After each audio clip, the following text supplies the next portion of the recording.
Assalamualaikum warahmatullahi wabarakatuh. Saya Muhammad Rifki Ukasya dari kelas 10 TKJ 1. Saya di sini akan menjelaskan tentang materi networking models. Nah, materi yang akan kita bahas adalah tentang konsep TCP/IP, encapsulation dan decapsulation, name of TCP/IP, message, dan OSI layers. Lanjut ke materi pertama, yaitu konsep. Konsep yaitu jaringan komputer mengacu pada perangkat komputasi yang saling terhubung serta dapat bertukar data dan berbagi sumber daya satu sama lain. Untuk terjalinnya proses bertukar data tersebut diperlukan aturan yang didefinisikan bagaimana kumpulan komputer agar bisa saling komunikasi. Nah, aturan tersebutlah yang disebut dengan networking models. Jadi, bagaimana setiap vendor dapat saling berkomunikasi dengan open standard networking models yang tersedia. Untuk saat ini, open standard networking models yang tersedia dan terkenal ada dua, yaitu TCP atau IP models dan OSI models. Sebelum jaringan terbuka, setiap vendor membuat model jaringan mereka sendiri.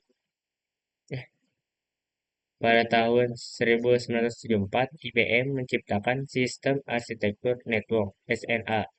Vendor lain juga membuat modul jaringan mereka sendiri. Setelah model jaringan terbuka, setiap vendor menggunakan model jaringan yang sama sehingga dapat berkomunikasi satu sama lain.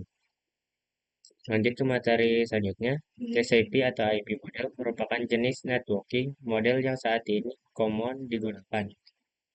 Jadi TCP atau IP itu didefinisikan suatu protokol agar antar komponen utamanya yang berbeda network itu bisa saling berkomunikasi.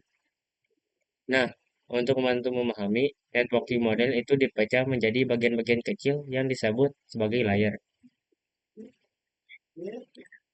Secara dokumentasi, TCP atau IP model terdiri dari 4 layers, namun penerapan dalam real networks TCP IP model lebih mudah untuk dibagi menjadi 5 layar, yaitu physical, data link, network, transport, dan application. Lanjut untuk pada layar yang pertama, yaitu application layer. Application layer berfungsi sebagai antarmuka dengan aplikasi, mengatur bagaimana aplikasi dapat mengakses jaringan dan kemudian membuat pesan-pesan berskala di antara contoh service dari application layer itu sendiri HTTP, POP3, IMAP, SSH, dan sebagainya.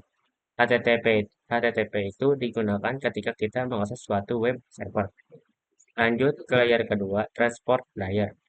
Fungsi dari transport layer adalah menyajikan atau memberikan service ke application layer transfer data. Untuk transport layer terdapat dua protokol yang sering digunakan, yaitu TCP dan UDP. Salah satu mekanisme yang disediakan transport layer khususnya pada TCP itu adalah error recovery mechanism. Lanjut ke layer ketiga, network layer. Untuk network layer hanya terdapat satu contoh, yaitu IP. Dan IP menyediakan dua fitur yang sangat penting, yaitu addressing dan routing, yang dimana berfungsi untuk menangani konektivitas dan pemilihan jalur. Setiap perangkat jaringan memerlukan alamat unik di jaringan.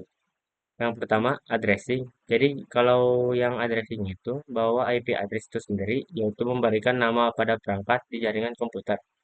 Kedua, routing. Routing salah satu fitur yang disediakan pada IP di bagian network layer yang bekerja layaknya kantor pos mencari rute tercepat untuk sampai tujuan.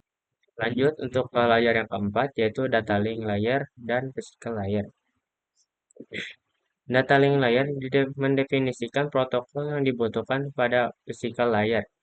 Salah satu fitur data link layer adalah VCS, Frame Check Sequence, yaitu Error Detection Mechanism, hanya untuk terdeteksi error tanpa recovery.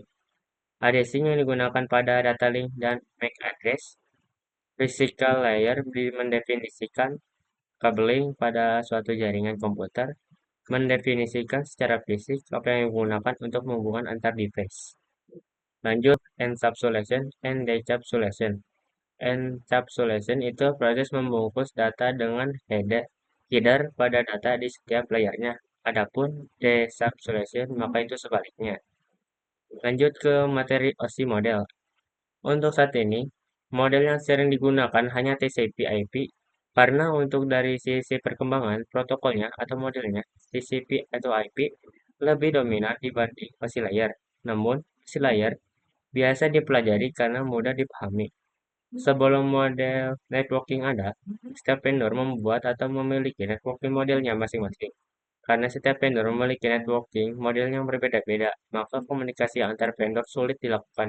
Jadi, usaha untuk membangun suatu jaringan komputer sangat besar.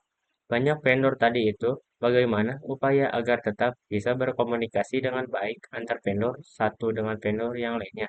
Oleh karena itu, dibuatlah sebuah model atau sebuah standar atau spesifikasi minimum oleh ISO, International Organization for Standardization, pada tahun 1984, yaitu dengan nama OSI, Open System Interconnection, atau bisa disebut OSI 7 Layer Model. Mungkin sekian dari pembahasan materi dari saya. Jika ada kesalahan kata, mohon dimaafkan. Wassalamualaikum warahmatullahi wabarakatuh.